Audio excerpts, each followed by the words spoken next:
राजगढ़ हवेली में अब सन्नाटा डर से नहीं, रहस्य से भरा था। शैलजा की आत्मा मुक्त हो चुकी थी, लेकिन उसकी बातों ने एक नई जांच को जन्म दिया था, उसके हत्यारे को ढूंढना।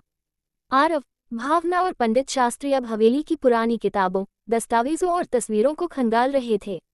पुराने कमरे में एक सीलन भरी अलमारी मिली जिसमें एक धूल जमी डायरी छिपी थी। ये शैलजा की डायरी थी। डायरी के पन्नों में साफ लिखा था, ग्रेटर देन। मेरे देवर विक्रम की नज़रें कभी ठीक नहीं थी। मैं डरती थी, लेकिन कोई मेरी बात मानने को तैयार नहीं था। उसने कई बार मुझे अकेले में डराने की कोशिश की, और कल रात उसने कहा कि अगर मैंने उसका राज उजागर किया तो वो मुझे मिटा देगा। आरव ने डायरी बंद करते हुए कहा, विक्रम ही हत्यारा था और उसने सबूत छुपा दिए। पंडित शास्त्री ने गंभीर स्वर में कहा, अब उसकी आत्मा भी चैन से नहीं रहेगी। वो खुद एक श्राप बन जाएगा, क्योंकि जिसने एक मासूम आत्मा को कैद किया, अब उसका पीछा वही आत्मा करेगी। इसी दौरान हवेली के पिछवाड़े एक पुराना कुआं मिला। लोगों का मानना था कि वहां कुछ शुभ नहीं है।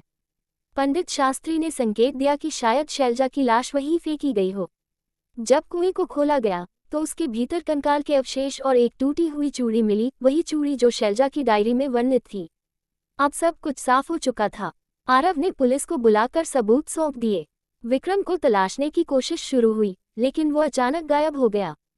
गांव वालों का कहना था कि उसे आखिरी बार हवेली के पास देखा गया था। उसके चेहरे पर डर और आंखों में पागलपन था। 3 दिन बाद हवेली के ही एक कमरे में उसकी लाश मिली, चेहरा भय से विकृत, आंखें फटी हुई, जैसे उसने किसी भयानक चीज को देखा हो। पंडित शास्त्री ने कहा, ये न्याय था, आत्माओं का न्याय। अब हवेली शांत है। भावना ने राहत की सांस ली, लेकिन जैसे ही उन्होंने हवेली से बाहर कदम रखा, एक खिड़की के पीछे से किसी ने झांकते हुए कहा, अब अगला शिकार कौन? जारी है। अगर आप चाहें तो पार्ट 11 भी तैयार कर सकता हूँ।